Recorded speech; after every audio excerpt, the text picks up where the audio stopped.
So welcome everybody, and thanks for joining this session. My name is Leni Vascones, and I'm researcher at the Instituto de Ciencias de Materiales de Madrid, and I will chair this roundtable, how to create a welcoming and inclusive environment in science. So generally, we like to think that we scientists are objective, that we treat everybody equally, and that different people have the same opportunities to develop a research career in science, and particularly in physics.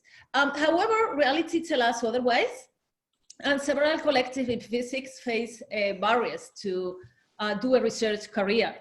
Groups like collectives like women, the LGBT community, people from different races and ethnicities, or people with functional diversities, among others. So you can see that all these groups are different, and then they are going to face different barriers in science, in physics, but at the same time, some of the problems that they will encounter, they will have some aspects in common. So in this roundtable, we will talk about these barriers, but overall, we want to put the emphasis in what we can do as scientists, as individual researchers, or from our institutions to improve the situations.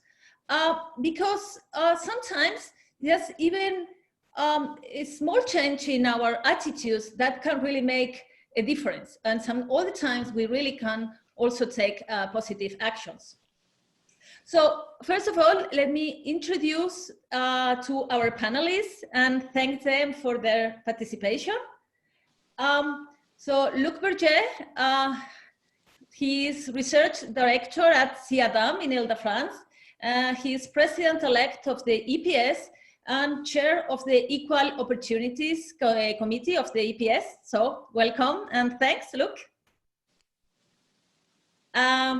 Paz García Martinez, she is professor of optics and vice dean at the Faculty of Physics in the University of Valencia, and she is president of the Women in Physics group of the Spanish Royal Physical Society. Welcome, thanks. Hi, thank you very much for the presentation. Sonia Estrade, she is lecturer at the Institute of Nanoscience and Technology of the University of Barcelona, and she is president of the Equality Committee of the Physics Department of the her university. She is also board member of PRISMA, the Association for Effective Sexual Diversity in STEM, and vice president of the Association of Women in Science and Technology in Catalonia, AMITCAT. So welcome, Sonia, and thank you very much for joining the roundtable. And Fatil Kidane Dejene, he is a lecturer in physics at Huidobro University and a member of the Equality and Diversity Committee. This roundtable has been organized by the Equality Committee of GEFES, the Condensed Matter Division of the Spanish Royal Physical Society. And before starting the roundtable, I would like to thank the other people who has been involved in the its organization. So Julia Herrero, she's a member of the Equality Committee of GEFES, and she will be assisting me in the roundtable with questions. You can see her photo with information on how to ask them. So it's written questions or when to participate there. Maria Jose Calderon, she's a member of she's the president of GEFES and the chair of the conference. And today she's also our Zoom host. So she's, you can see her now with the poster of the conference. And Elena Pinilla, who is coordinator of the Equality Committee of GEFES and has been also involved in the organization. Okay. So thanks to all of them. And let me give you an idea how the roundtable is going to work. So we are going to have two parts. So in the first part, I'm going to ask our panelists a few generic questions that they will answer with their vision and suggestion on the topic of the question, making emphasis on one or several of this collective that I have mentioned. And in the second part, the public, all of you, can ask questions in the chat, and I will read them. Or you can also ask to talk, and then we will allow you to ask the question directly or make a comment, okay? So please realize that in any case, to write the question or to ask or to say that you want to talk, sorry, you have to use the chat, okay? And when you do that, please write that it's for in the chat, write that is for everybody, so you can see the option like in the chat. Also, even if you want to talk directly, so if you write the question, please write to whom you want to address this question. You can start writing the questions during the first part, but we will not ask them until the second part.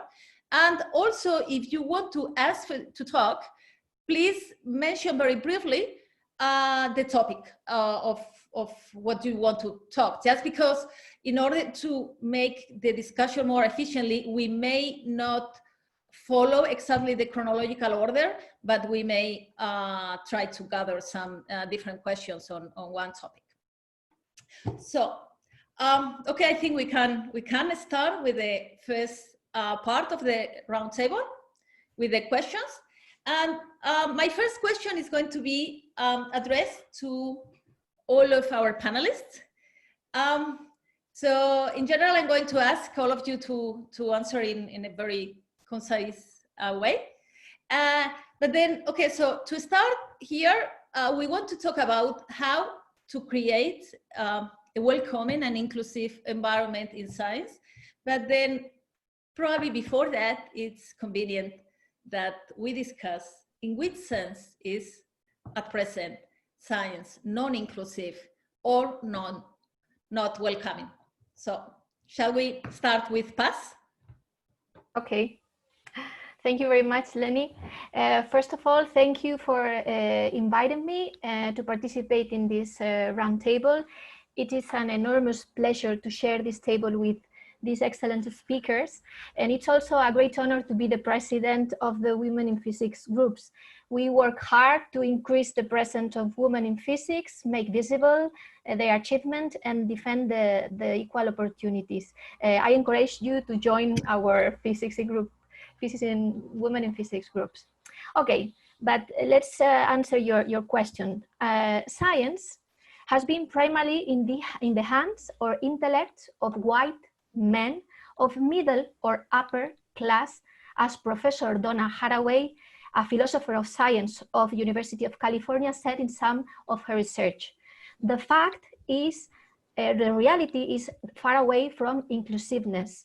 It is demonstrated that a best team work is achieved when there is diversity in the team, but science is not inclusive and not welcoming for women, LGBTI collective, people with different race, social categories, geographic location, etc. It exists a great inequality in academia, and there are many explanations that come from, for instance, difference in family responsibilities, meritocracy and role of peer review, collaborations, role stereotypes, work, climate, among others. So there are an increasing nowadays and a persistent gender gap.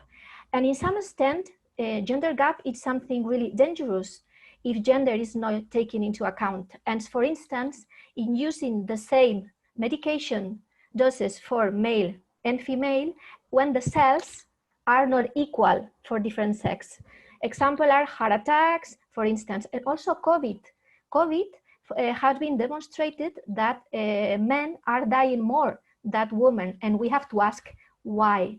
So scientists have erroneously assumed that female should be excluded for experiments because of the variable nature of data caused by reproductive cycle.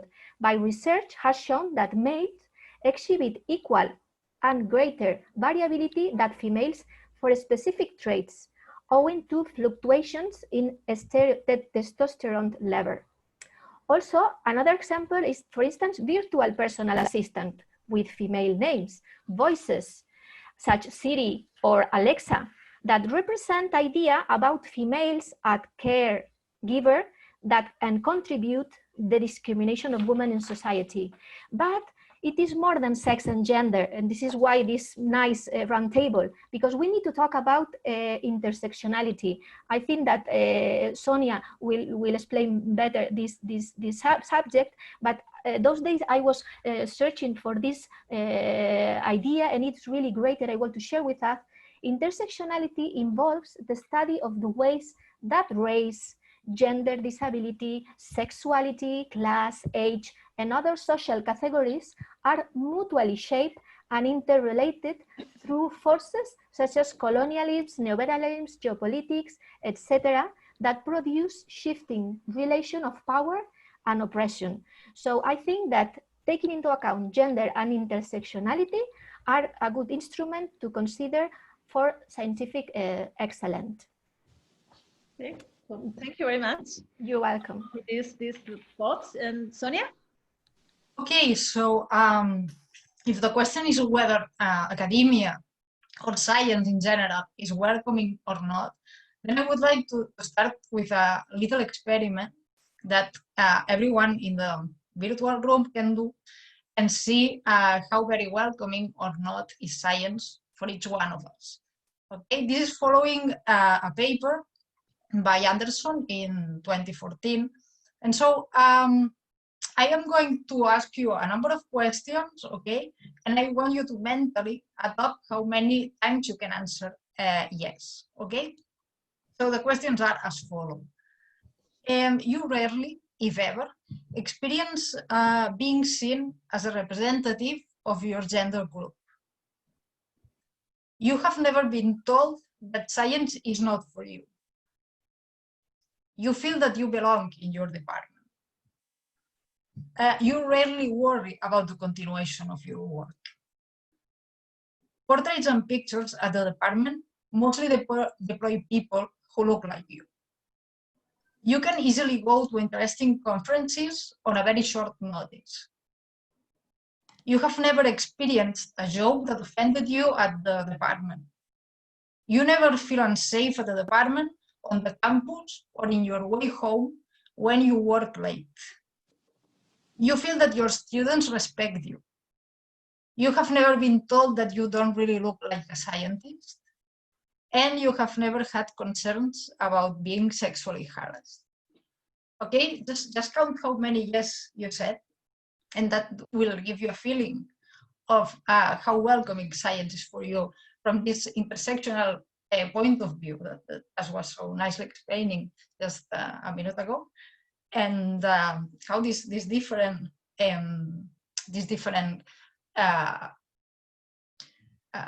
aspects interact for you personally. Thank you. I think that well, now probably the people is asking themselves all these questions. Luc, which are your thoughts on this? Oh yes. So first of all, I would like to thank you very much for your kind invitation to share this roundtable, which will be quite instructive, I'm sure. In fact, science should historically and inherently be inclusive.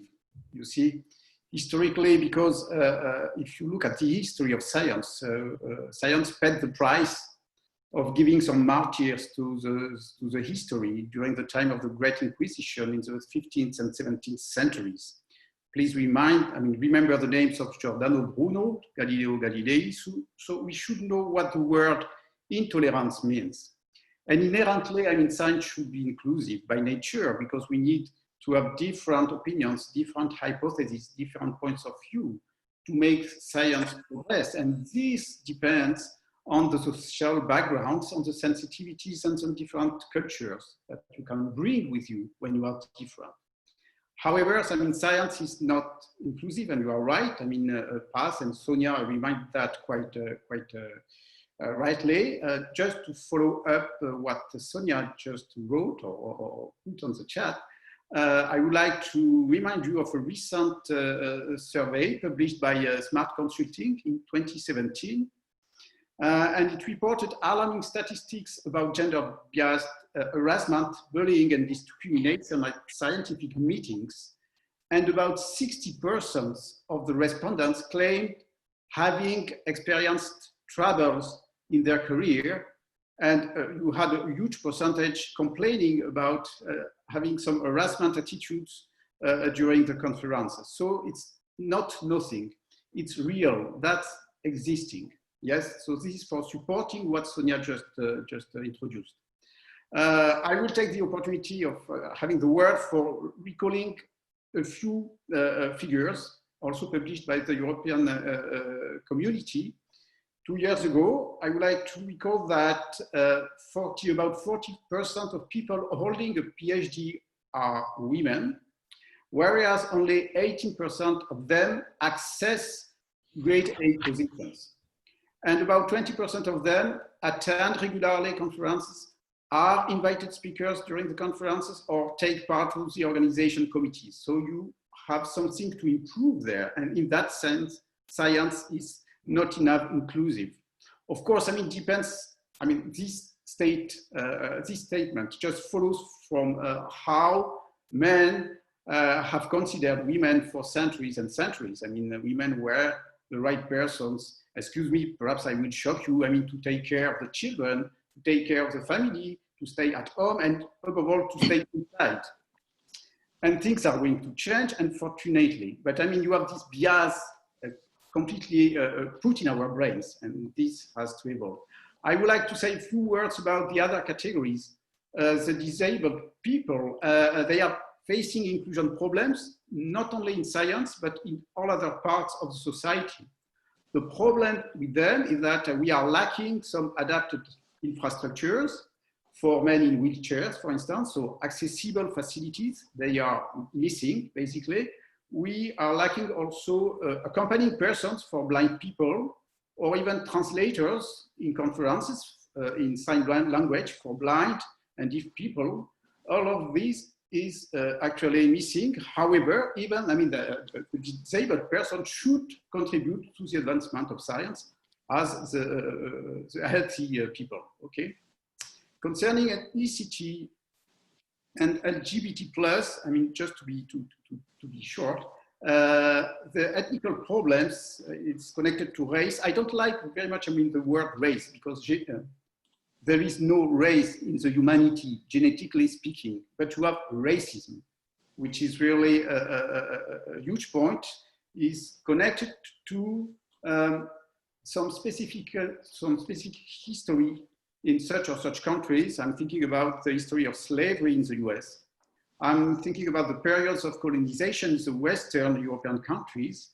And it is also linked to the state and the technological level of low income or developing countries.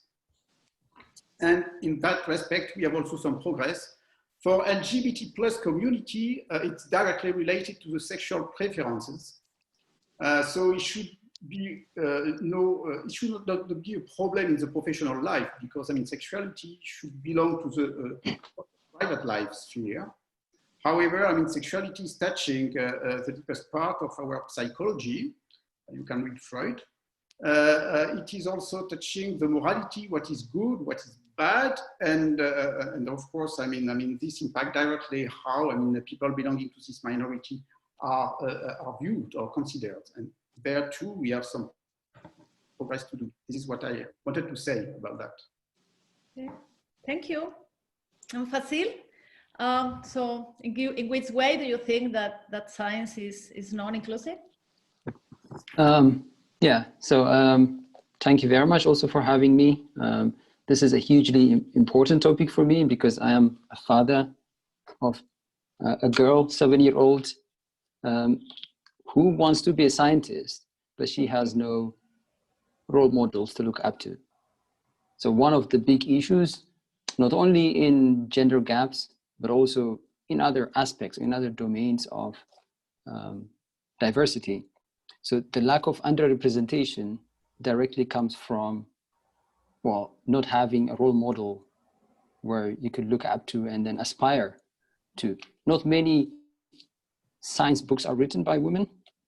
I mean, that's partly because not many women have gone to do science in the past. So these issues are interrelated.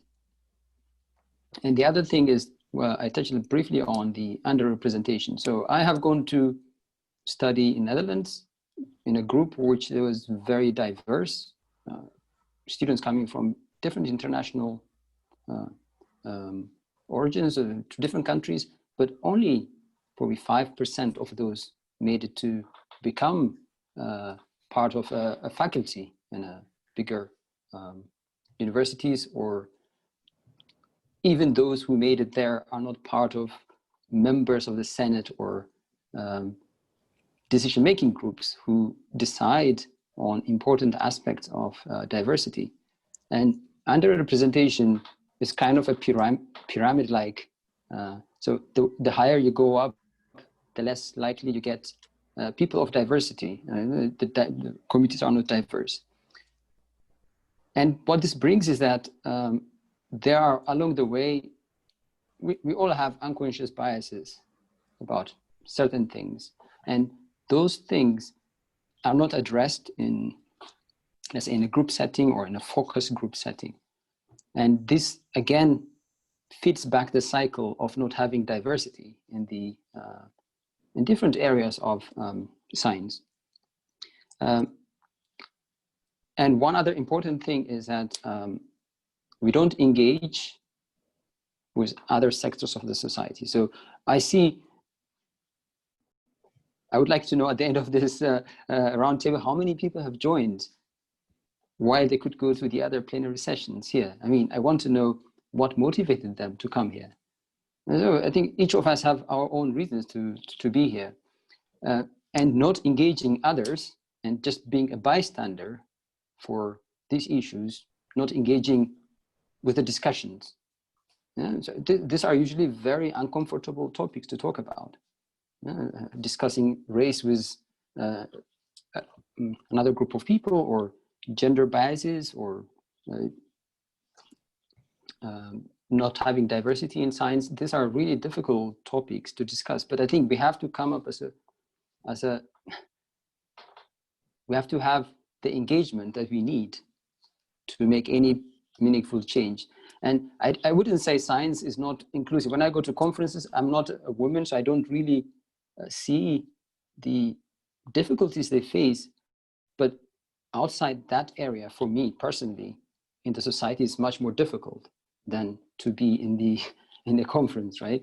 But this does not mean that I understand the problems or the hurdles that women has to go through.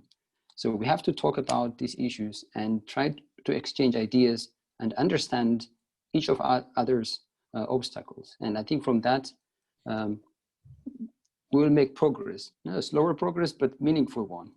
Not something that we do as a tick boxing exercise, but something that can bring some meaningful change. And these are, I think, the three top issues I wanted to bring in terms of not for science not being inclusive. Yeah. Thank you very much. So, Sonia, you were telling us that in the way in which people you were telling people to answer these questions, somehow these kind of barriers are not always obvious, like people cannot realize at some point. So how aware do you think that people is about the discrimination that they are suffering, or that they are performing, or that they are even surrounded by? Well, as a matter of fact, in spite of us knowing that women, LGBT plus people of color, they get expelled from the academia at every stage in much greater numbers than white cis straight men. There's this belief that nobody is exerting this discrimination. Like many researchers show that people do not identify discrimination being carried out around them in the departments or at their universities. So like it exists, but there is no visible actor for that. Okay, and this has to do with how many of the advantages that some groups have are invisible, they are implicit. There are many implicit ways by which these white, cis, heterosexual men get this advantage through informal networks of power and information, or by these biases that Fasil was mentioning, attributing competence to men in an implicit manner, or assuming that mothers are unreliable workers as opposed to fathers who are not supposed to be unreliable workers. Then we frame meritocracy as something which is completely neutral, in particular gender neutral, and because we do not take into account these informal ways in which some groups have more opportunities. And so when we try to do some positive action and then do something explicit to help less represented groups in academia or in science, then people, an important part of our colleagues, see that as something unfair because they see this explicit policy of going and helping underrepresented groups. But nobody seems to be aware of these implicit ways because that's what's always been there. So awareness is step one. We also know that in those areas where women are less represented, there is a lower awareness in parallel of these gender biases. And there is less the idea that there is a problem there, even if the problem is bigger because women are even more underrepresented. So yes, awareness is an important part of what policy should be about. Okay, and so going to the main topic of the roundtable, which is what can we do? So Luc, what institution can do to promote this inclusiveness and to which level, or do you think that they are implicated at present? Well, I'm going to talk and comment on these questions as a representative of the European Physical Society and what we did inside the Equal Opportunity Committee. To take just the word after Fasil, I mean, I will say and agree on the fact that we need to promote people from minorities. So let me first talk about the gender gap. That's a major topic discussed by everybody here. The gender gap does not concern a minority. It concerns the status of women, who consist of 50% of the population compared to men. So it's the way how women are considered in the society. So we need to promote them. We do that at the EPS by the attribution of the Emmy Noether distinction twice per year in order to recognize outstanding research, but also the role model of such seminal personalities. So this is one way to recognize women. We also publish regularly several interviews of early career or outstanding senior researchers in the EPS media, like EPS or Europhysics News. What I tried to do as chair of the EOC was to not impose, but I mean propose and invite the chairs of the divisions and groups to have some kinds of quotas internally in order to recruit at least 20% of women in their boards.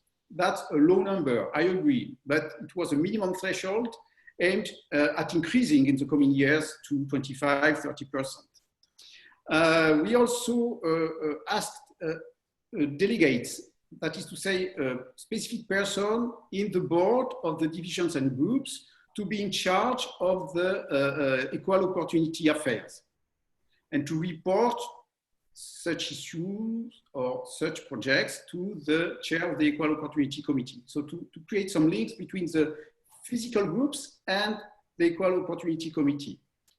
We try also to cooperate with transnational societies. For instance, the European Platform for Women in Science. We published this year a calendar called Inspiring Physicists, and this calendar displays 12 figures for each month of the year, and of course each of these figures concerns women, historical figures or early career physicists. We can do some recommendation to promote inclusiveness at the level of a learned society. For instance, we can invite the divisions and groups to avoid attributing a prize whenever you have no women nominated. That's a recommendation. It's not mandatory, but I mean, we push in that sense, you see. We have also this monitoring project of fairness in physics, which consists in having some statistics, having some figures for each EPS conference in order to know what are the ratios of women belonging to the organizing committee, being invited as plenary speakers or invited speakers, or being simple attendees. And this allows us to follow the evolution of these figures all along the years for many, many conferences, and to try to correct when it is necessary.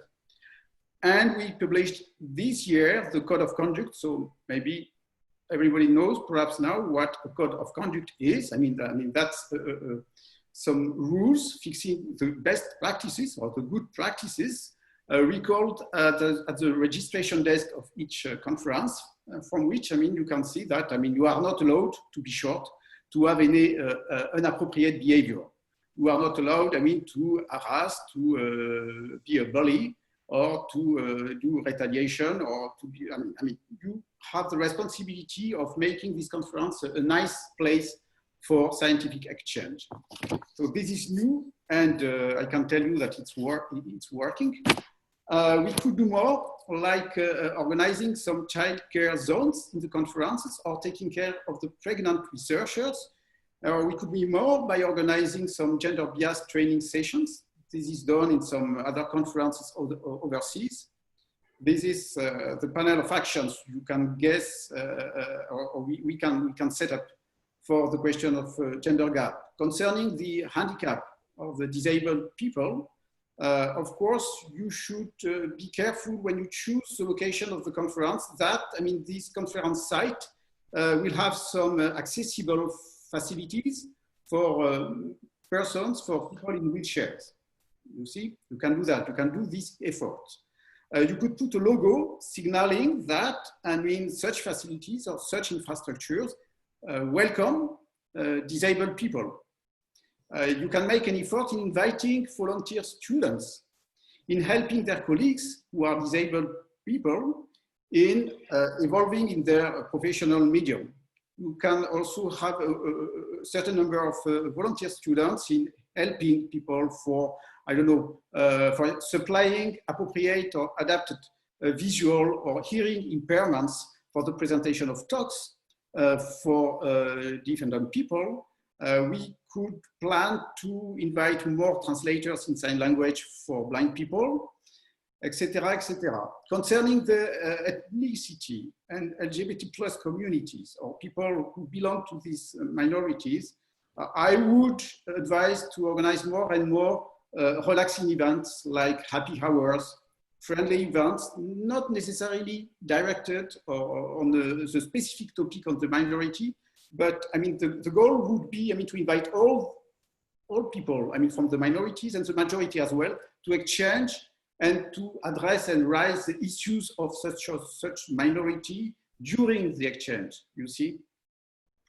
You could do many more things, like also having some special newsletters. This is the case of the African physics newsletters, for instance, or the LGBT plus climate in physics program of the APS, and having dedicated media channels to make people aware of their problems.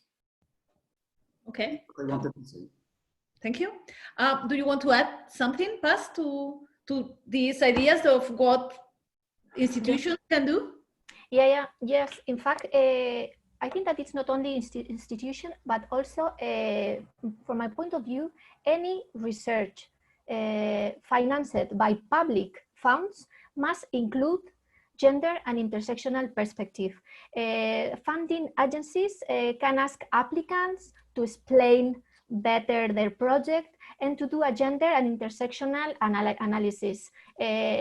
We know that there's a lot of things to do. We know that Common European Commission in Spain, also our research agency is asking for that. And this is an important issue. Also, but finally at universities. So, okay, universities has to be create, and it is obliged by law, that any university has to be a gender and diversity unit or committee. But it's not only the name, they have to give fund, because I know many universities that they have just one people to deal with the gender and diversity for a very huge university. So they need funds to hire people. And one important thing is to incorporate expert people in gender equality, because what happens sometimes is that we are not educated in gender analysis or in gender perspective, and we simply don't know, because we never has study or so things. Now, for instance, I teach some courses of gender to the board of director of my university. So it means that if they has their voice is more likely to be listened. So we need to incorporate this kind of expert people to all of our project. Also, another important thing that in university, it's the blind evaluations, because these blind evaluation avoid bias. For instance, one recent news of this year, Paris École Normale Supérieure was unable to hold exams, oral exams, because of the pandemic. So it relied only on blind written exam. Okay, so making this, 77% of the successful candidates were women, instead of 59% average for the last 5 years. So these blind things is important, because as Facit said, we have an unconscious bias all the time, and we need to take care to spend time in all this kind of evaluation, because sometimes we are in a hurry. We have to make this kind of evaluation, and sometimes if we're in a hurry, then we reproduce the stereotypes, the roles, and we are again in the same issue. So the things of evaluation has to be very, the rubric has to be very precise, and also we need the help of experts to tell all these things, sociologists and philosophers in gender, etc. Okay. A lot of things to do, but yeah, I'm positive, so we can do it. Okay, so as individual researchers, we can also take actions. So which actions or which daily behavior can individual researchers take to create a more welcoming environment? Facility. Okay, this goes hand in hand with the actions of the institutions, but individually, I think what I would say is we have to be an active participant of not only the minorities, but also it should encompass the whole society to make any meaningful change. We cannot by ourselves try to solve this problem. It's not a problem for only some people, but it should be a problem for the whole society. So having said that, what we have to also do is that we have to recognize as an individual where such things happen. We have to be a voice for people who do not have voice. We have to not be afraid to call out certain stereotypes, even if they are positive. So sometimes it happens during a discussion. It could be a senior, or it could be a department head. He might have some ideas about certain things. So as a junior staff, you might not have the gut to stand up and say some things. But I think it should be okay to confront others about their biases. I mean, I'm telling this from experience, so I think if someone wants to discuss this later, I will discuss that. But the main point as an individual, what we have to do is try to listen to others, try to understand their concerns, try to understand the barriers they might have, and also be a voice for others. We're in a very privileged position to be at the university, to create knowledge, to spread the knowledge. We have to understand, given the data, as a scientist, as a physicist, we scrutinize data. We have to understand what is provided. And when we have data in terms of diversity issues or ethnicity, we should be willing to use our knowledge, our scientific characteristics to understand these issues. And most of the time, there's ignorance of these issues. I mean, I have tried to engage with discussions with some of my colleagues here and also before in other places where I work. It's quite difficult, partly because it's uncomfortable. This is not a very easy topic to talk to other people, but it should be okay to understand others' issues, to listen, to exchange ideas, and be willing to be corrected when you make mistakes. I think those are, I would say, are the important things that an individual researcher can do, and also try to be willing to take part in diversity committees, take part in actions, support minorities, and try to understand their problems. That's what I would say are, for me, some of the things that we can do. Paz, which actions can individual researchers take to create a more welcoming environment? Yeah, I think from individual, okay. So the most important thing, for instance, one thing that I like to explain is that the correct use of sex and gender, because sometimes we miss these words, and sex is reported just by biological factors, and gender referred to psychological, to cultural factors, that shapes our attitudes. So also it's important to make an inclusive, to use personally, use an inclusive language that acknowledge all the diversity and be respectful for all people. I like a lot what Fasil said, that there's like a need to be part of all these diverse committees or diverse action. We have to participate. The point is that we always participate in anything the same people, and then we can do things to engage the other. But I think that another science is possible. For instance, if we look inside ourselves, Jocelyn Bale, he's always saying that you know, the astrophysicist Jocelyn Bale, that the diversity is in the heart of doing science of women. So let's think that another science is possible. So let's change her abilities, like for instance, personal interest, independence, competitivity. So let's stop pushing for power. So change a little bit of soft abilities, like communal, working for the people, collaborate with other, cooperation, diversity. I don't do I think don't do feminist science. Do science as feminist, and also ask men to participate, because this is something. This is not something of women and on priorities, as Fasil said. We have to collaborate. Everybody need to remove all these barriers. Yeah, this is from the personal point of view. I think that with these things we can change a little bit.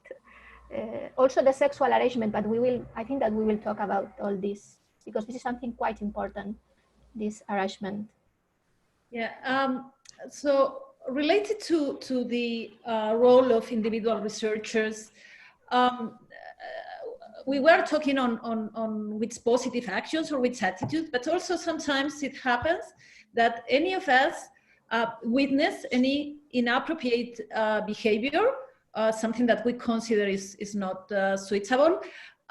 So which is the role of responsibility of individual researchers who witness any inappropriate behavior, or can they look to other sides or don't say anything, or it should not? So what do you think, Sonia? It's well, the role of the bystander is really important. I mean, it's important to raise your voice, if especially if you are in a position of power, if you are tenured, if you are a professor, then use that as Facile and Paz were commenting right now.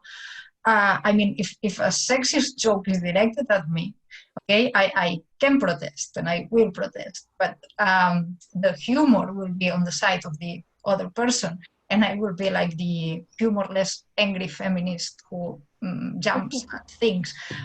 So if my male colleague says something that makes a statement, okay, if something offensive is addressed to a person of color of your department, it's important to stand up, and it's important that the person who says no, this is not going to pass, or this is not going to stand here in this environment, is somebody else, because that's very powerful, and it kind of throws away this dynamic of you cannot take a joke.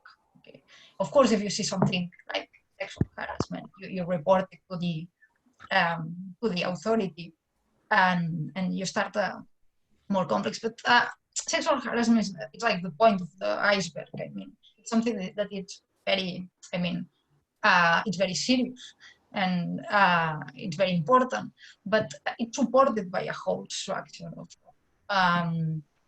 patriarchy in the institution, and no instance of such thinking should be left to flourish.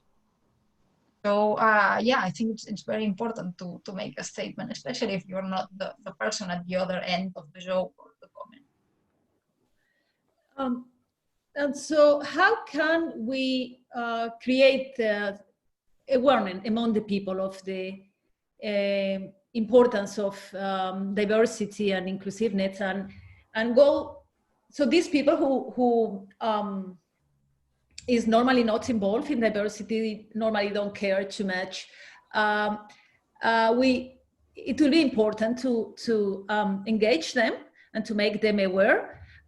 Do you have any ideas, Luc, on what can we do to create this awareness, to try to educate people and involve them in these equality actions? Yes, so just before answering this question, I'd like to complete a little bit the former question about what Sonia said very rapidly. The question, of course, the witnesses are absolutely essential in fighting against the inappropriate behaviors, and this is why the code of conducts are shown up, in the conferences. The point is to find the right authorities where you can complain and how to do that. And what we plan at the EPS for the EPS conferences is that any victims any witness, who witnessed an aggression or an inappropriate behavior is given the possibility to report to the registration desk or to the person in charge of the respect of the code of conduct at the conference site. And even, that the witness can send a report. Of course, this report will not be anonymous because we need to collect the personal data of the person who is contacting us, but all the information will be treated confidentially. And then, this information will be sent to a competent mediator in order to solve the problem. So the role of the witness is absolutely essential. Okay, now I can come back to your question. Leni, how we can create awareness about the people. Well, you can create awareness by advertising, by just, spreading the statistics, providing evidence of the gap between the minorities and the majority, by emphasizing, highlighting role models. This is a way to attract people who do not feel concerned. And also I would like to repeat something said by Fazil previously. Please commit yourself. I mean, be engaged. Commit yourself in the learned societies, which means that you need to have some empathy for the lack of fairness in the professional life and even have some compassion. And this means that you have to devote part of your time, not for doing all the time science, but also for looking after the societal problems of the others. So this concerns individual actions, but you can create awareness by contributing to some more global actions led by the big learned societies like International Union for Pure and Applied Physics. Probably you have heard of this International Year of Basic Science for Sustainable Development that should take place in 2022. It was endorsed by UNESCO and it should be declared by the end of the year by the United Nations. And this will be a very good means to put the light, bring the light on the progress in science of the developing countries and to put also the emphasis on all the ethical problems which are connected to these countries. So please commit yourself. You can engage and make some action also in the framework of this coming International Year of Basic Science for Sustainable Developments. And how to create awareness, I would like to say that you have to make people feel that it's also something, looking after the societal aspects or the societal problems is very gratifying for people who look after them too. It's also a source of gratification, you see.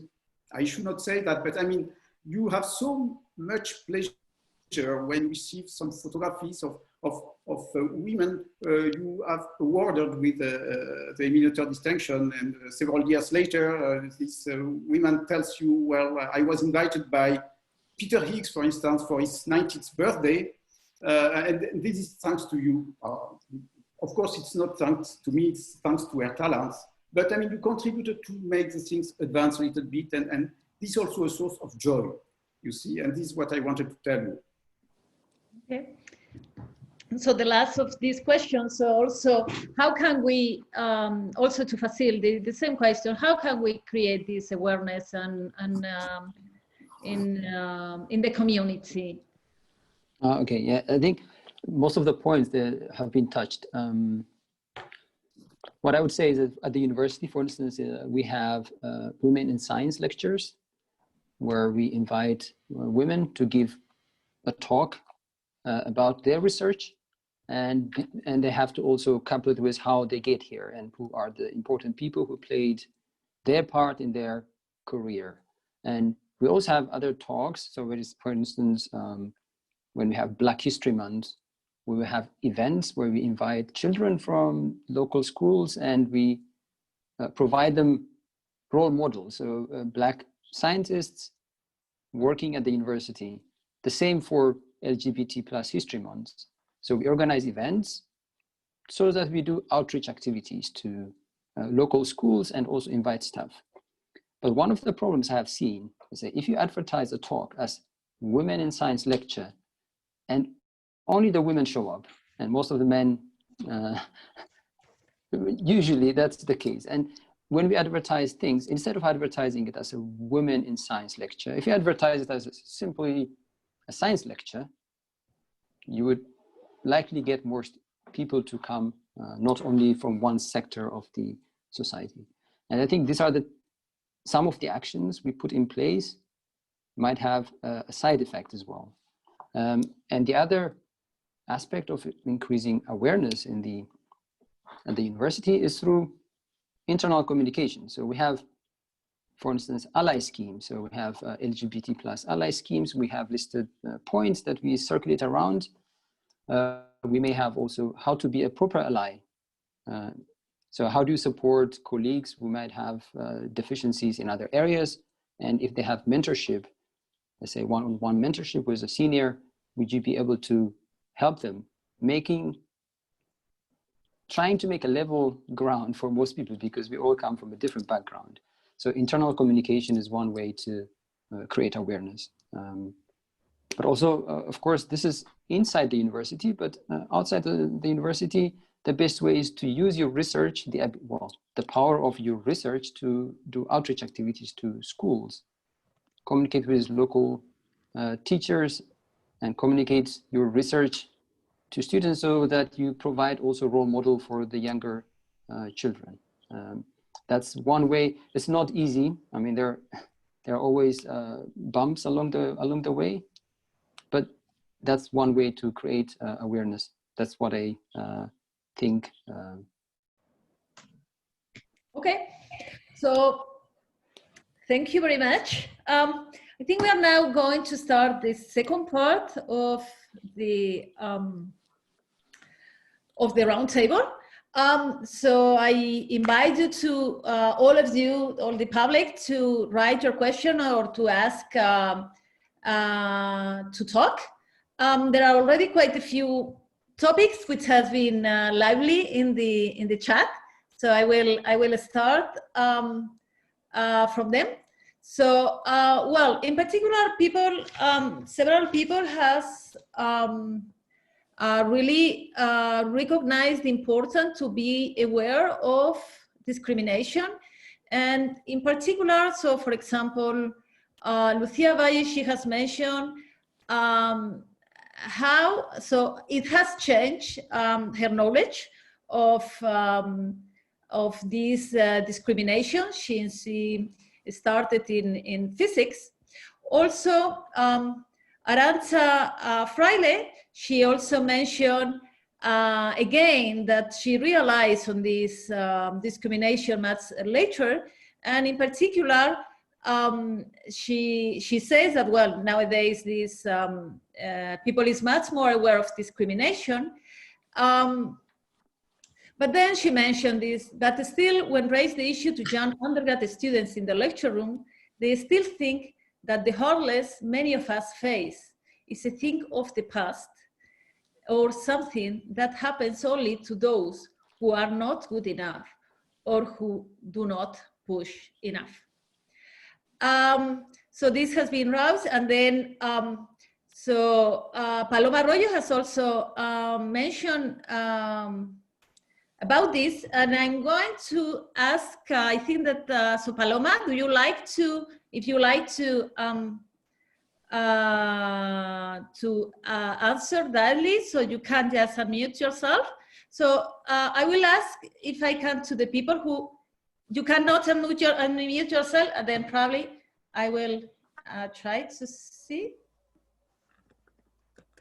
Now, I think now. Okay. Yes, so so following this point about meritocracy, how deeply it is in our culture that we seem to, so many of us sometimes disregard these issues because we think, yes, whoever is good will get to the best point. This is very deeply rooted in our culture, right? So, but at the same time, it's very paradoxical that now with all this raising awareness on diversity issues, many of us, when we are successful, then we are asked, then we are considered to have gotten to some position, to some success, only because of this awareness of the diversity issues, that we are there only because we are the women or we are the minority person that needed to be there to fulfill some representation. So I was wondering if you have a personal answer on how to, at that personal level, because I've been in this situation many times when I've been asked things, I've been asked things like this by even like senior male colleagues who have implicitly told me that I was there only because I needed to be the person to fulfill something, or that it was easier for me than for some of my male colleagues just because of this.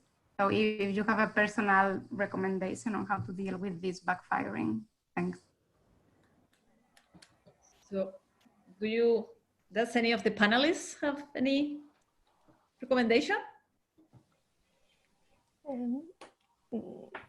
If I want, Sonia, Okay, so if someone of your colleagues say that, you have to say that he's completely wrong. So it is it's the same as always. You know, I think that women, we are having visibility because we are women, but we need to have visibility because we are physicists and because we are engineering, and we deserve, because there are plenty of studies that you can show to your colleagues, male colleague, I guess, or also female colleagues, because some of them, we think also that we are a quote. We need the quotes because there's a discrimination from the history. It is very shown that it takes more to women to arrive to one position. So the one that arrive, we are better than the other. So at least that we have in the society the same amount of mediocre people, male as women. We need to still always pushing. But we have this syndrome of you know, the imposter syndrome, that we, because our stereotype, our cultural things, it's like they are feeling that you are not in the good point. You are not in the best place. Of course, you're in the best place because you are a scientist, and so we have to be brave, and we have to ask, and we have to tell these people. We are not there because we are women. We are there because we are physicists, but the door, it's always closed. But now it's time that the door is open for dignity of human and scientific knowledge. So please don't be afraid, and don't feel that you are there because you are a woman, and ask, also always replay these behaviors. Also make a sorority, establish networking with other women, because if we are together, we will answer this. People, there are a lot of people, male people, that don't think like that, but there are a few of them that always are in the leadership or in the high levels of leadership, that they always say the same, but no, we have to be brave. Okay, Sonia? Yes, well, it's a good thing that they see you anyway. I mean, I know this might sound counterintuitive, but it's good that they see you. If there is research showing, for example, that when you see film on TV or in the cinema or whatever, women walking on the street are about 20% of the characters in the background, and that's what we consider normal. I have been teaching classes with 90% male, and it's my normal. So many of us, when we are teaching classes with 30% women, we react like saying, how many women here? So many, because we are used to not seeing women around us. And there's this thing that it is true that male consider that part of men consider as part of this unconscious bias that the top fields, the ones which are more difficult and more interesting, they are a male field. That if they get filled with women, it's not that good or that top. And so when they are saying that to you, what they are saying is, you must be here because of the quota, because otherwise I feel threatened in my own idea of what is the elite, which is. So just, yes, as Paz was saying, it's good to have a network of sorority around you to just just laugh these things out and see how absurd they are in their own. And concerning quotas, well, I am a strong defender of quotas as well, because I think, okay, whenever we have this kind of discussions with, for example, postdocs, everybody says, yeah, quotas are very good, but I wouldn't want them for myself. I wouldn't like to take a position which was a result of quota, because that would mean that, okay, but if the university needs diversity, and there's a thing called, there's a thing that makes that people choose people who who are very much like them. So gender homophilia is called that. If you want to attract more women, you have to put women at the top. And if you have to do it through quotas, then be it. So it's not a matter of whether you consider that, well, it's that the university or the institution needs that in order to ensure diversity. So I think that there's nothing to, I mean, shame is not on your side, it's on them for saying these things. Luc, do you want to add something? Yes, well, I am a male, I'm supposed to, but I'm also for quotas as well. I mean, you have only 20% of women physicists. And this is why, I mean, you have such a low number of women attendees in the conferences, because, I mean, you are still underrepresented in the scientific community, in the academy. You know that you have 50% of women in each country, and you have only 20% of women scientists.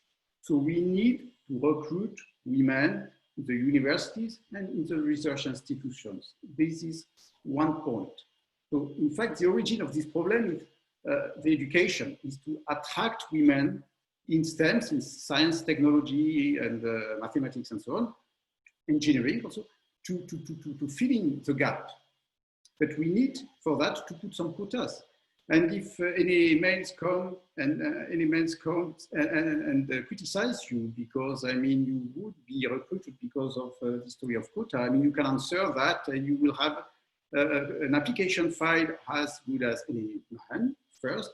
And even if in the future, I mean, you cannot assure that you can keep the right level and so on, you will undergo the same sanctions as males. So you see, I mean, there is no discrimination to have with respect to women who put an application files because, I mean, the criteria of selections are the same. But in any case, we are lacking strongly some women in science. And this is a problem of education. So I am for the quotas for that, yes. Right.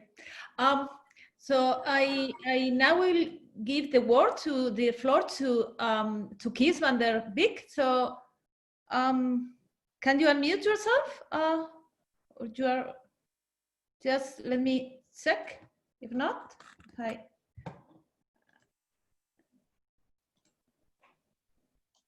Okay. Oh, no, you cannot. So let's see. It's my fault. I muted him. Okay, so we are doing that at the same time. Okay. Okay, you can now talk. I think I am unmuted. Thank you very much. Yeah, so a great many of the things that have been said, I think many things have been said. I adhere to well, 99%. I think one of the main problems is that we are dealing with stereotypes, which are so deeply ingrained in our being, especially men. We don't even realize that we carry them around with us. So there was a remark on the chat previously about the misogynist old professor. I will do another stereotype. I don't think there are so many of those around anymore. But what I do think is that there are many like me, for example, who don't even realize that we walk around with some fixed ideas that we got, I don't know where, of what a lab should look like and what a scientist looks like and what a group looks like and so forth and so forth. And then it is also completely true that the fact that the percentage of women scientists is decreasing as we climb the ranks of academia is due to these stereotypes with the process of co-option, of co-optation. So every time you have a committee, the further you go up, the higher the male percentage, and they will recruit somebody who looks like them. And I see it even in EPS. I plead completely guilty. We are trying to change it. For example, in prize committees, or in some conferences. So this one is quite virtuous, but we have seen counterexamples in the past where it was hard work to set things right. and to have a decent percentage, a representative percentage of women speakers or women nominees for prizes and so forth. So I completely concur with Luc that voluntary action is needed. And that and this voluntary action can come at many levels and in many kinds. So quotas is one of them. The other is to, for example, in conferences first go through the women nominees before we go to men. It is also the same in prizes committees and such, and the same even in the laboratory. The lab has to function, we have to allot roles, who does what, and we have to be careful that the roles are equilibrated at all times and at all levels. So now I would just briefly, I mentioned the gender gap project by the International Science Council. So to address these stereotypes, they put out a questionnaire in 2017, it was mentioned previously, with exactly the kind of questions that Sonia was asking, and to which all men will answer no, and all women will answer yes. And on filling it in, I said, oh my God, this is just terrible. And the results of the first chapter of the report that came out on June 20th are terrible, because they are indeed about the harassment on the workplace and the trust of women and men scientists in their work environment and their colleagues. And this is where the gender gap is most important. And as a man, I don't, until I see it, and even as a director of a lab, which I've been, you don't always notice it. So you don't even realize, but it's right there, and we should be conscious of it and act accordingly. So more advertisement about this gender gap project report. There is a second chapter, very nice, about publications, gender gap in publications, and refereeing, and how women get through the refereeing process as compared to men. And very interestingly, there is a third chapter about objectives, which is not very well developed, but it words very carefully what we would wish, I believe, to attain on a whole host of different levels. This includes, for example, allowing 18 more months for each maternity in when assessing career development or eligibility for grants and things like that, but also to codes of conduct when we have committees, selection committees, and so forth. I think I gave the link. It would be good to peruse that and make these recommendations our own. So that would be my contribution to this discussion for now. Do you want to comment on any particular thing? Any of you? Okay, then Lucia Valle has asked for the floor. So let me just try to unmute you. Let's see if Julia and me don't do it at the same time. Okay, I think you can talk. Looks good. Can you hear me? Yeah. Yes, yes. Okay.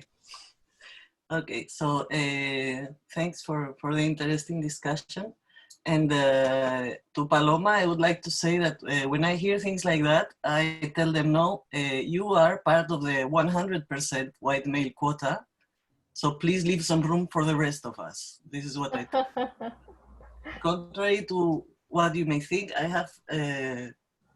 have seen open misogyny from people that are younger than myself. I mean, clearly, and racism, not directed towards me because I'm extremely white, but I have heard it from colleagues younger than me after interviews, saying, oh, you know, but these exotic people, then communication is difficult. Excuse me? And these people are promoted. Okay, so about what we can do, I ask this myself every day. And one thing, apart from networking, I think mentoring for young women is very important, because many things they don't see. We didn't see it. I mean, we bought this, as Arantxa says, no? We were brainwashed, no? You just have to be a good scientist, yeah. Tell me 20 years from now. So we could, I think the people that are here, we could teach and give a few hints to younger people, no? The problem is how to attract them, because they think they are invincible and immortal, like teenagers are. So it's true, no? I also thought I was going to eat the world and nobody would stop me. What else? I had more things. So mentoring, I think some sort of network should be interesting. Training for I see, but training for everyone, not only for the people that always go to these things, because we're always the same, as somebody was saying, no? Yes. I mean, I have colleagues that say, I am not sexist, but then they still believe that women don't study science because they don't like it. Or that, I don't know, Greeks somehow suffered a mutation, and 2,000 years ago they were super clever in math, but now Greeks are not so good, you know? It's not that they have more difficulties, it's that they, except then when they go to the US, then when they enter to the US and they eat the first donut, they suffer a mutation again, and they are clever again. So, I mean, people really think this. People that are 30, 35, 40 years old, it's, I know it's appalling, but it's true. And, well, I was going to say you don't know how much, but you probably know, because you're in this panel, the amount of energy that we employ to discuss these things. So I think some sort of training, like basic human rights training, should be considered for everyone. Okay, great. Thanks. Sonia? Okay, so thanks for these comments. One thing that I wanted to add to that as what can we do. I just wanted to share one experience that we had over at University of Barcelona. We have been conducting summer schools addressed at girls who finished their degree or their masters and they want to go into a PhD. And it's a summer school of several weeks and on physics and gender. And this has a twofold purpose. One, giving a bit of data, because of course, yes, they feel indestructible, they feel they are going to excel so much that nothing is going to happen to them, yes. Some of them, on the contrary, think they are terrible frauds, and how is it possible that they haven't been found out yet? So, and also providing them with a network of peers that with similar experiences, and that as each host goes up in age, they will all be in similar stages and can support each other. This was originally done in an European project, so that was very nice because girls from different countries could compare their experiences, and they could then collaborate abroad. Now we have no money and we're doing it just in the Catalan context. The three universities that teach physics in the Catalan entourage. But I think this is a good way to change things a bit. Okay, Luc? I wanted just, thank you very much, Lucia, also for the nice comment. Just for completing the answer concerning the mentoring programs, they are essentially important. They are very, very important. I wanted to let you know that at the European Physical Society, we are launching a quite vast program for mentoring actions with the help of the Young Minds, which is a committee of the young researchers. We should set up a dedicated platform in order to recruit and attract the mentors. The idea is to have a database of mentors, of people, of senior physicists who agree in looking after the young women, the young girls along their education as they want to be graduate and afterward undergraduate and then graduate. So this is an action on the way, and similar actions have been built recently in the national societies, in the French universities, you can find them, and also, I mean, we are just being inspired by the American universities. We also launched similar programs, but I believe fundamentally that they will help in recruiting better women scientists in the future. Okay. So thank you. It's clear that this topic has created a lot of discussion. So there is another issue which has been raised in the chat. I don't know if any of you want to mention something. In particular, people was saying how large is the number of women in this session. I think the number that it has been written maybe a bit before, or this is like 65% of the participants in this session are women. And so if that is much larger than the number of participants in this conference, which is a 25%. And also, well, this number is already a bit higher than the number of women at the EPS conferences, which is around 22%. So this is probably one of the issues we were raising before, like not everybody is aware of the problems, right? Yes, but also if I mean, this means that you have 35% of male, which is a nice figure, I think, in this context. I mean, it's an improvement somewhere. So bravo and congratulations. Okay, let's see in a positive way. Yep, okay, but yeah. I just want to mention one thing, Lenny. I think that sometimes if we make, well, we don't want to oblige anybody to assist to a gender course, for instance, but sometimes if you consider that it's a good point to be great in a curriculum, then people are more interested, for instance, in accreditation now for being different professor or different work position. Outreach is important, and now everybody is doing outreach. I think if we want to promote gender, then we have to make policies, and then we have to make laws, and then we have to do things to if people are not going by themselves, then maybe there's another way to motivate that they involve in this subject.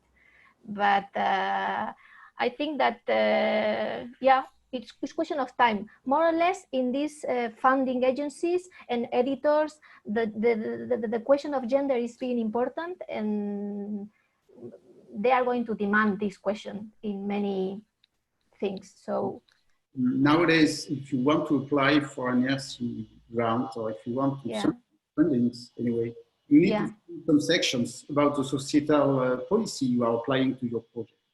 Yeah. And so you need to be aware of the problems, and you it's a way to be involved, to be aware. Yes.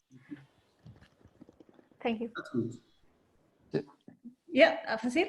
So just because this is something we had discussed in one of our events, and positive discrimination has been raised against such actions, right? One of the colleagues said, well, this is positive discrimination, right? So you are discriminating against men. So the issue there was not being aware of the challenges that other people are facing. So we should create the awareness such that people understand the issues others face, and these kind of questions will not be raised. Yes. Yes. You're right. In principle, you're right. But I mean, we need time to reach this ideal objective, and this is why people pushing, pushing for more positive discrimination. But I agree with you. I mean, that's not the ideal recipe. But yeah, I think it's a very, very, very slow process. We are in 2020, and we're still talking about equity, right? Yeah. So I think we have come a very long way since the first discussions, but still are very slow. I know it takes a very long time. Yes, but the things have been changing for a couple of decades only. If you look at the evolution, really, I mean, the number of full professor positions, for instance, 2 centuries ago, I mean, you had only male professors, and for 1 century, and then it's really exponentially changing in some sense, but I mean, we have a minor bound, but it's changing. You have more and more women, but still you have a big margin of progress. And it's a recent, I think, awareness, I would like to say. I mean, people feel involved, want to correct the unfairness of this problem, but it is a recent problem. You see what I mean? I mean, it is solved, or it has been solved, and it will be solved along the coming years still, because yeah, if I may, in a sense, I mean, universities and research, they have been inhabited only by a very particular kind of human being for a very long time. So the other people, the other kinds of people that we have been accessing this place, we are in a way forced to adapt to a structure that a way of thinking about success, a way of thinking about leadership, a way of a structure of time, how time is distributed, a way of using space, which is not comfortable for us in principle. I mean, for example, very stupid example. My department is the one department in big university of Barcelona, the department which have fewer women in proportion by far. And we didn't have a female law in the department. And it's not because they are very modern and no, we didn't have a bathroom for women because we were so little that they thought it was not a problem.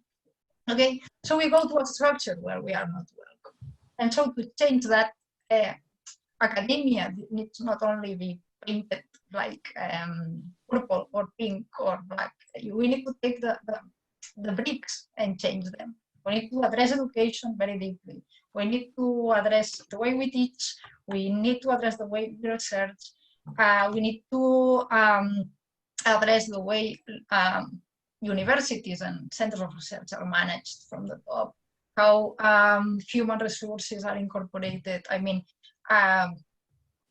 we need, as Luc was saying, not so long ago there was none like us there. So there's a lot to do. And it cannot be done in an easy or superficial way. That's what I mean. Okay. So now I would like to, before Elena Pinilla has written a question in the chat. So I would like to ask her to ask the question now publicly. Let me, yes.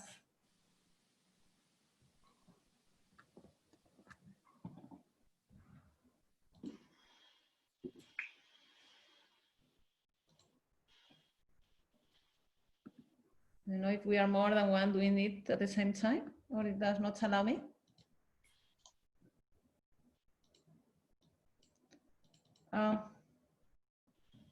I can, okay, now? You should, yeah. Okay. Hello, everybody. Well, this is one more step, right? Now we are here, we are discussing about what to do in our institutions by ourselves, trying to balance these things and to be more, to get more diversity. And what happened to me is that I started to be the only one in my place to start speaking about these kind of things.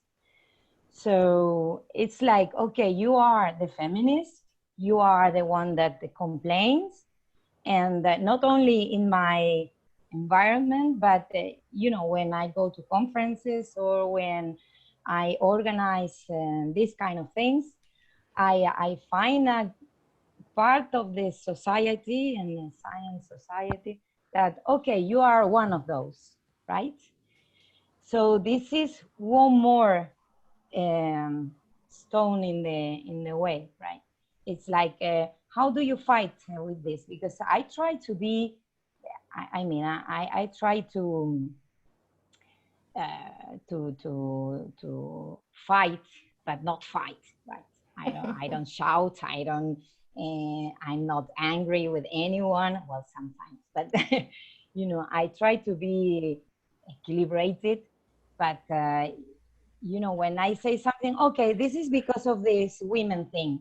No, this is because this is a problem, a real problem, and I'm telling you to realize one thing. And one more thing, in Spain, we have the, let's say, a problem with the language, because in English, when you speak about researchers or you speak about students, or it has no gender, right?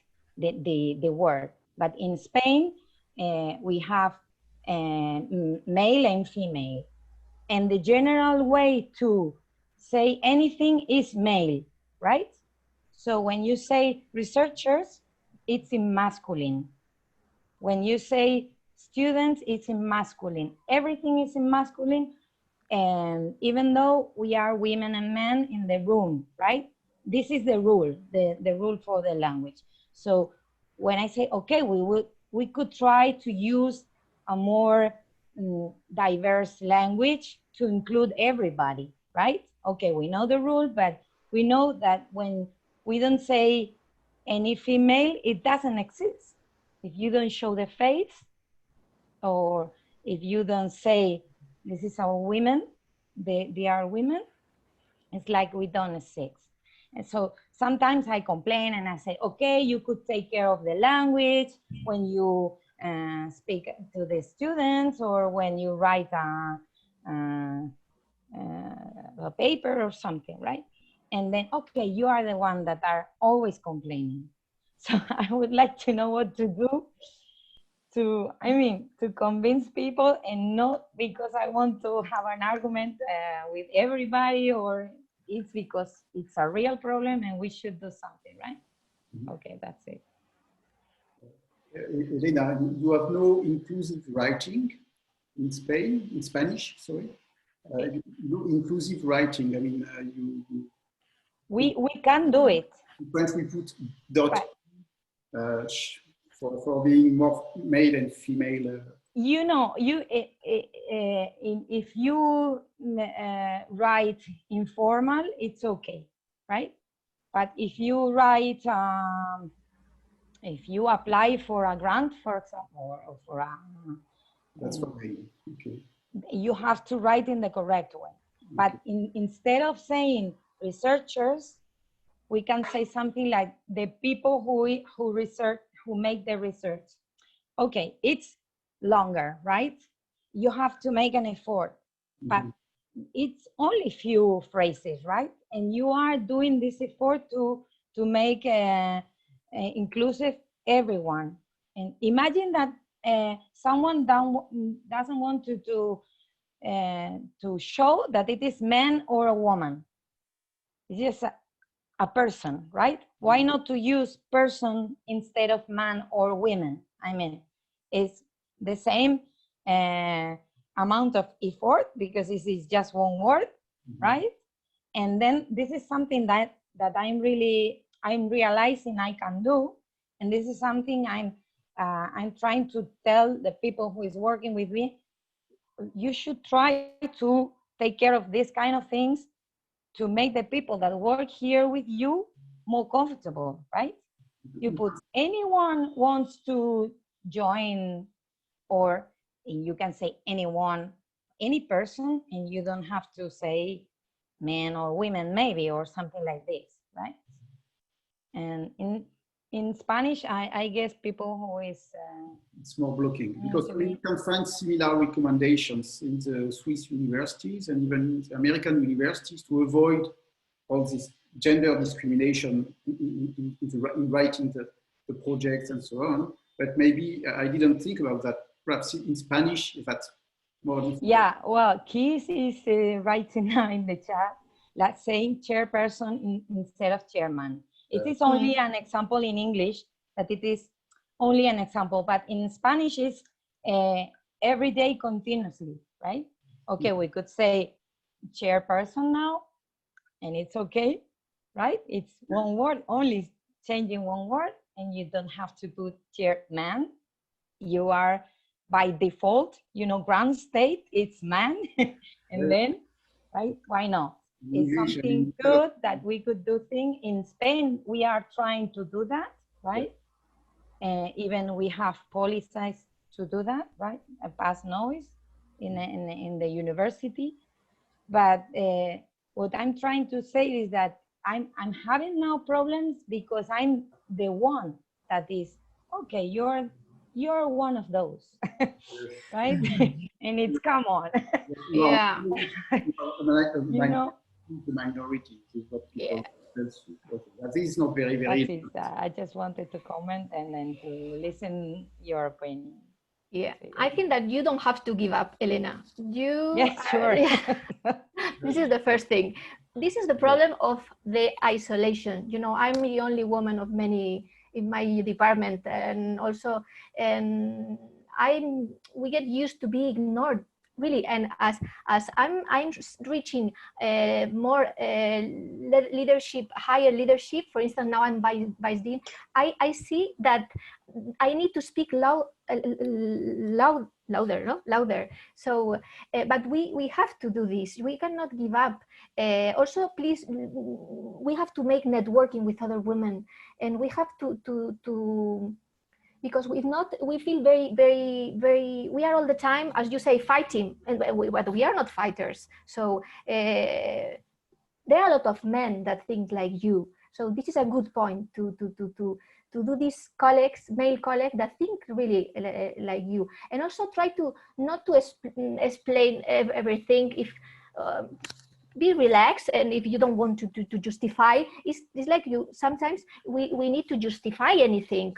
I don't want to justify anything, so you know, be relaxed, but don't give up, and use terms alumnado, profesorado, this in Spanish, sorry, instead of alumno, alumna, because we have words like that, and sometimes for instance, to my student, I teach in physics, there are a lot of males. I teach in optometry, there are a lot of females. And when I'm in a female class, I ask, and I speak in feminine all the time, because that, you know, don't give up. Okay. Yeah, so here in the chat there was also another comment regarding to that, in the sense that it was from Maria Hue. She was also saying that if she hears that in just in masculine, so she feels that it's not for her. So somehow this is important. This is not just something important, is that women realize that we are also talking to them. And so I also now want to allow to talk to Julia. She's organizing me all the questions, but also I know she wanted to make some comment. So Julia Herrero.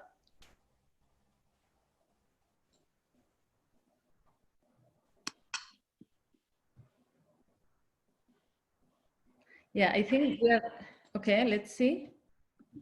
I don't know what happened now with the audio. Yeah, now you can talk. Can I talk? Yeah. Do you hear me? Yes, we can hear you. Hello? Okay, I have to unmute you, so I don't hear you, because I have two computers now. So I have a question for Luc. You talked, Luc, about organizing things like happy hours to have a more I don't know, welcoming environment, but I'm not sure this is very easy. So happy hours can be very unwelcoming for people who do not interact very easily. And also people, for example, people with families with smaller kids, maybe they cannot go to those things like happy hours or more informal meetings. So how would you solve that problem? Because I'm the one who loves happy hours, but yes. I'm not sure that really. Happy hours. I mean, you have you offer some beers and something to eat, and you gather all people and you can discuss of whatever you want. Yes. So for doing this, with the goal of attracting people from minorities, inviting them, LGBT plus or people with skin color or something like this. I mean, you have to invite the different communities and to invite them for sharing a good wine and make them discuss. And what I said is that, I mean, the topic of the discussion should not be oriented specifically to the problem of the ethnicity or the problem of LGBT plus, but people can freely discuss of whatever they want. If they want to write a problem of their issues of belonging to the minority, they can, and it's a good way to have a relaxing atmosphere in order to treat all these problems. This is what I meant. You could also organize special sessions, but what I said is that these sessions should not be devoted exclusively or on purpose on the issues of the minority. But again, for that, the organizers should take their time for inviting especially people from this or this minority, and then be sure that you will have many people from the other side, I mean, the majority. And then you exchange. You should plan, I mean, for instance, a societal topic and make it more or less oriented, but not directly treating, I mean, the issues or the concerns of the minority. And then let the discussion develop. I don't know if I am clear. You have any thought to do in inviting people from different communities in order to be sure to have an attendance with different opinions? And then you organize a discussion in some sense that you can discuss of the problems which the LGBT plus meet every day, or those which people from the Black community or others can meet too. But I think it should not be targeted especially on this topic when you organize, I mean, your event. It should come through the discussions. So, I mean, so this is something to organize, but I think it could help. We try to do that once during one QED conference, and people come and they can share. See? I mean, the idea behind is not is to make this community comfortable, not to feel, to make it feel that something special is organized because they are belonging to a minority. It's a little bit difficult. So you invite many people, you plan one topic, and during the topic, I mean, you address the issues linked to this, to the specific concerns of this minority, and you let the discussion evolve and enrich by itself. This is the advice I can tell you. Okay. Okay, so there is also another question by Lucia Avalle. Lucia, it's about repository sources. Do you, let me look for you, okay.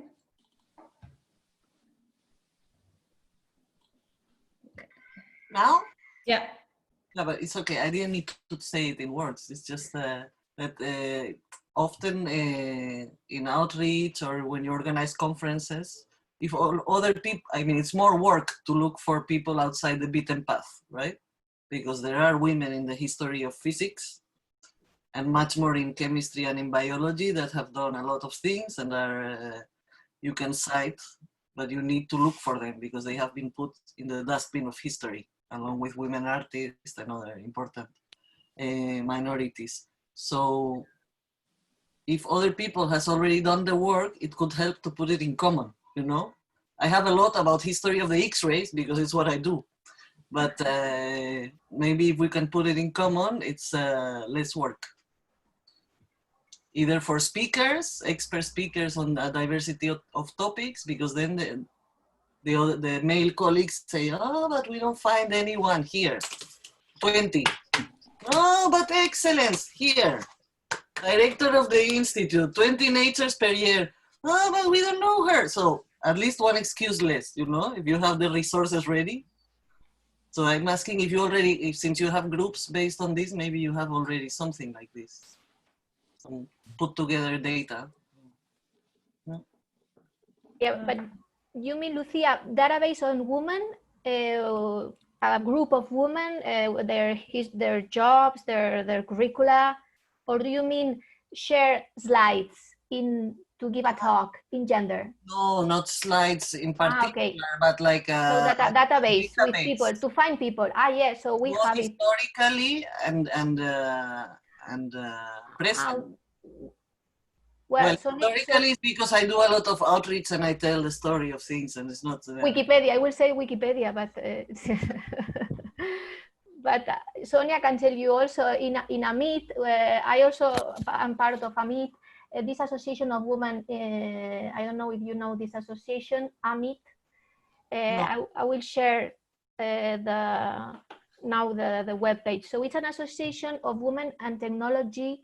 And we at Tres Media, La Sexta. I don't know if you see the advertisement of Mame Mendizábal to announce. We make a database, and we have more than 3,000 women researchers, Spanish women researchers, because sometimes what happens is that at the mass media, we don't have visibility. For instance, the journalists, if they have to talk about science, they always look for men.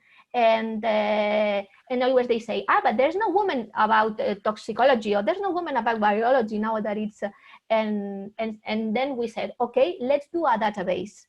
And they gave us the funds, and you can put your name on the database also if you wish. We will share also.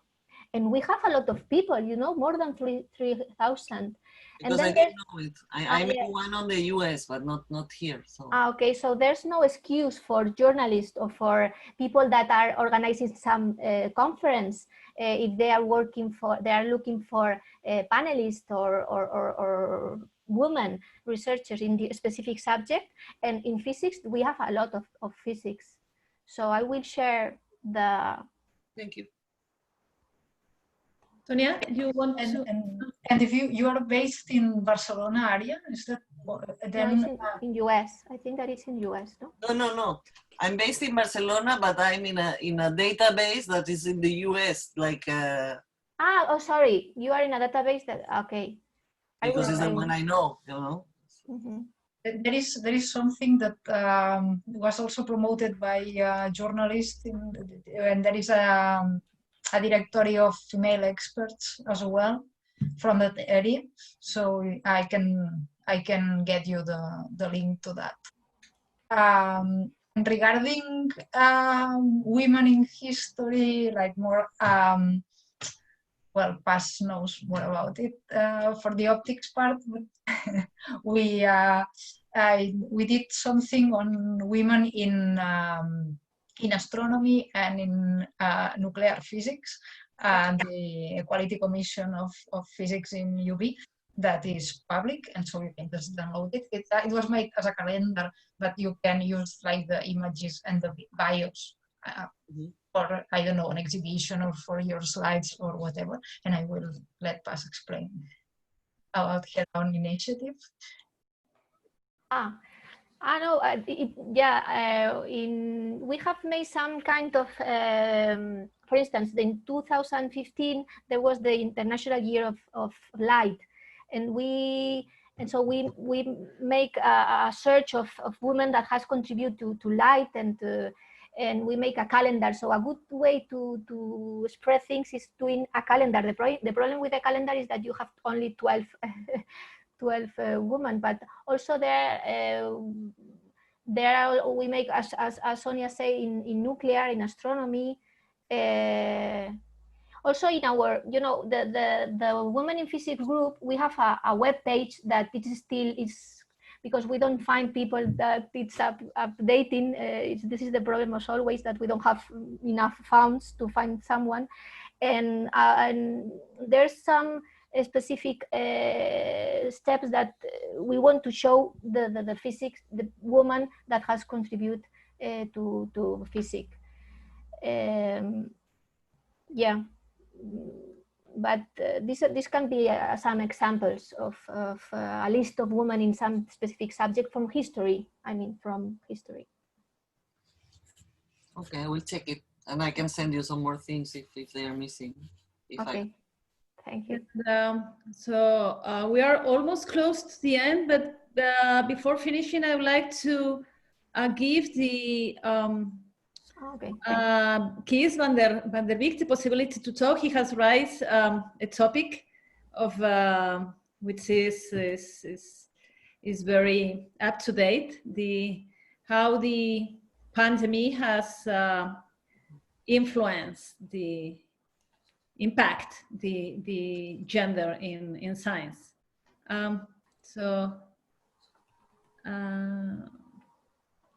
Okay, let's.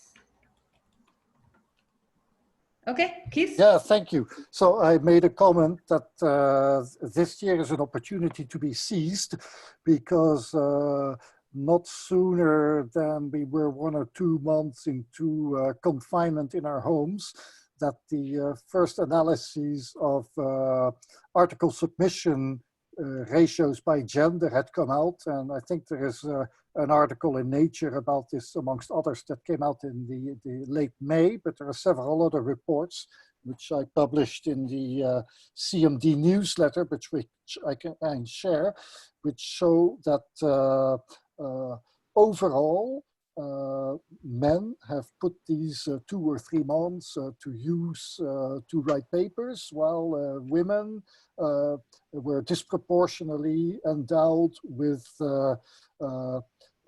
tasks in the home or with the children. Even high-ranking scientists with a gender imbalance, measurable gender imbalance in publication rate for 2020 as a result. So I think this is quite a grave issue, and it's something that can be used to illustrate precisely what we have been talking about since the very beginning, about inherent conceptions and how stereotypes and how tasks are being even unconsciously, I don't know if it's unconscious or not, but seem to be distributed among men and women also in our community. This is one. The other thing is the effect, which we have discussed in France a bit at CNRS. It's the effect of this whole COVID episode on recruitment of scientists in the coming years. We have talked about publication rates.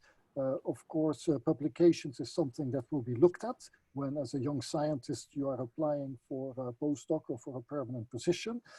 So the big fear is that what we're going to see for 2021 and 2022 is an offset in publication rates, in files, in candidacies, the level of candidatures as respect to gender. So we should be extremely, in our positions of responsibility, not only in the laboratories, but also in our institutions, extremely vigilant about the fact that we have gone through this pandemic and that it has been harsher on some than on others.